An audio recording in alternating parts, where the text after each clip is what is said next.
Hello students, welcome to this lecture on the design of the clutches part 1. Clutch is a mechanical device which is used to connect or disconnect the source of power from the remaining parts of the power transmission system at the will of the operator. Means whenever the operator wants, he can disconnect the transmission of the power and motion from the driving member to the driven member. Now, in a simplest application, clutches connect and disconnect two rotating shafts. In these devices, one of the shaft is typically attached to an engine or other power generating unit called as driving member, while the other shaft called as driven member provides output power for some useful work. So here this member is fitted on the driving shaft and this member is fitted on the driven shaft. Whenever you want to disengage or disconnect the transmission of power from this end to this end, this member can be taken this way or moved this way by using this system. So in an automobile system, whenever you want to change the gears or shift the gears, the engine is disconnected from this member by pressing this lever. So that is the use of the clutch. Even not only in automobiles, in the other applications also the clutch is used whenever you want to disconnect the driven member from the driving member. This is the classification of the clutches. We have positive type of clutches, that square and the spiral jaw type. Friction type of clutches are there, electromagnetic type and fluid clutches. And as far as our syllabus is concerned, we are interested in studying frictional type of clutches, in that the single plate and multi-plate disc clutches we will be discussing. So we will be restricting our discussion to the single and multi-plate friction clutches. Now this is the diagram which shows the plate used in a clutch, and as you can see, the outer radius of the plate or disc is R1 and the inner radius of the plate or disc is R2, and from here to here throughout this the frictional material is placed. So here this is the actuating force required to operate the clutch, and this is the intensity of the pressure which is acting on this frictional surface. And as it is the frictional clutch, there should be coefficient of friction coming into picture. Now, in order to determine the torque transmitting capacity of a clutch, we need to use two theories. The first theory is the uniform pressure theory, and this theory assumes that intensity of pressure is same, that is constant, when the pressure is uniformly distributed like this over the entire area of the friction face as shown in this figure. Then the intensity of pressure is given by this equation. We know that the magnitude of the force is pressure into area. Using this relation or based on this relation, you can write down the equation for the intensity of the pressure as the axial force Fa divided by the area which is exposed to this pressure. So it is nothing but pi into R1 square minus R2 square is the area. Now the torque transmitting capacity of a single plate clutch or disc clutch is given by 2 by 3 into mu, the coefficient of friction, the axial force, into R1 cube minus R2 cube divided by R1 square minus R2 square. Now here I am not dealing with the derivation of this equation. At the end of this presentation, which I have posted to you as PPT, there the derivation part is available. Now if you call this term R1 cube minus R2 cube divided by R1 square minus R2 square as R, then the torque transmitting capacity of this disc clutch is mu times Fa into R, where R is the mean radius of the friction surface and given by this equation, and this is applicable for uniform pressure theory. Now second theory which is used to determine the torque transmitting capacity of a clutch is uniform wear theory. Now when the clutch becomes old after being used for quite some time, then all parts of the rubbing surfaces will not move with the same velocity. Means the velocity of rubbing surfaces increases with the distance from the axis of the rotating element.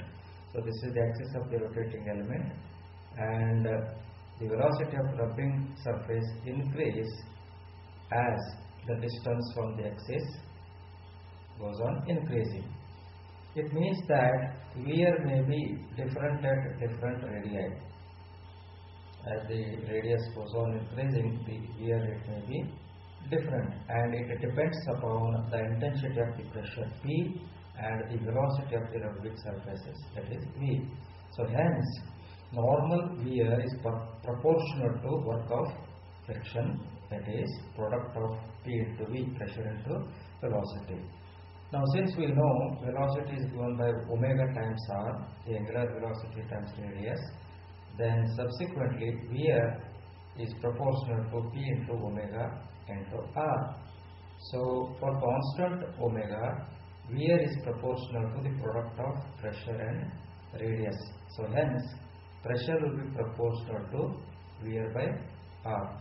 So that means, so here near the axis the pressure will be maximum, and away from the axis the pressure will be minimum. So intensity here is more and intensity here it is less. Okay.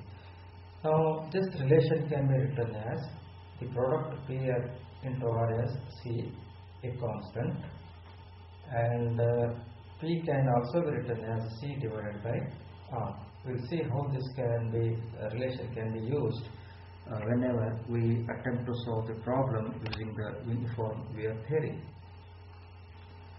Now for the uniform wear theory, the value of C is given by this, and the axial force is C into 2 pi into R1 minus R2, and the torque transmitting capacity of the clutch, that is disc clutch, by using the uniform wear theory is T equal to pi into mu into Fa divided by 2 pi into R1 minus R2 into R1 square minus R2 square.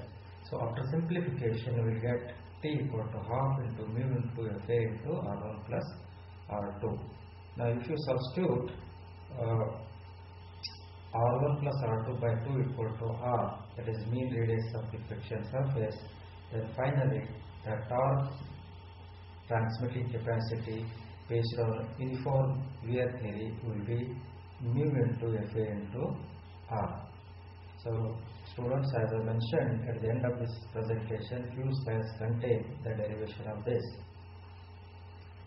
And this table gives the properties of materials commonly used for linings of the friction surfaces in case of design of clutches. Now finally what we can conclude is uniform pressure theory is applicable for new friction lining. Uniform wear theory is applicable for worn out friction lining, that is when it gets old. Friction radius for new clutch is slightly greater than worn out clutches. Then torque transmitting capacity of new clutch is slightly higher.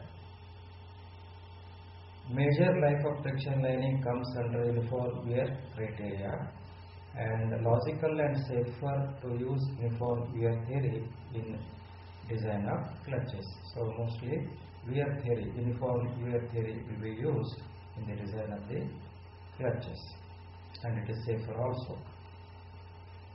Now, some of the important notes as far as the design of the clutches is concerned. We know that the frictional torque is given by, in general, as n times mu into Fa into R, where n is number of pairs of friction surfaces or contact surfaces, and R is the mean radius of friction surface. And R is given as 2 by 3 into R1 cube minus R2 cube divided by R1 square minus R2 square for uniform pressure theory, and R is given by R1 plus R2 by 2 for uniform wear theory. For a single disc or plate clutch, normally both sides of the disc are effective. Hence, a single disc clutch has two pairs of surfaces in contact. That means n equal to 2 in case of single plate clutch. Now, the uniform pressure theory gives a higher friction torque than the uniform wear theory. Therefore, in case of friction clutches, uniform wear should be considered unless otherwise stated. Now, this is a multi-plate or multi-disc clutch. This is the driving side and this is the driven side, and this entire thing is mounted on the driving shaft, and these are the discs mounted on the driving side called as the outside discs, and these discs, they are mounted on the driven side, and they are in contact with each other as long as they transmit the power. So whenever we want to disconnect, this member will be moved this way to disengage or disconnect. Now let us see what is the torque transmitting capacity of a multi-plate or multi-disc clutch. So as mentioned in one of the slides, the torque transmitting capacity or frictional torque is given by n times mu, that is quotient of friction into axial force into mean radius of the frictional surfaces. This is the equation, and here n in case of a multi-disc clutch or multi-plate clutch is number of pairs of contact surfaces. Pairs of contact surfaces given by n1 plus n2 minus 1, where n1 is number of discs on the driving shaft and n2 is the number of discs on the driven shaft, minus 1 will give you the total number of the contact surfaces or pairs. Then n1 is n by 2 and n2 is n by 2 plus 1, and as usual this R is given by this value for uniform pressure theory and this for the uniform wear theory. And that is the end of the part 1, students. In part 2 we will take up the design procedure of the clutches. Thank you so much.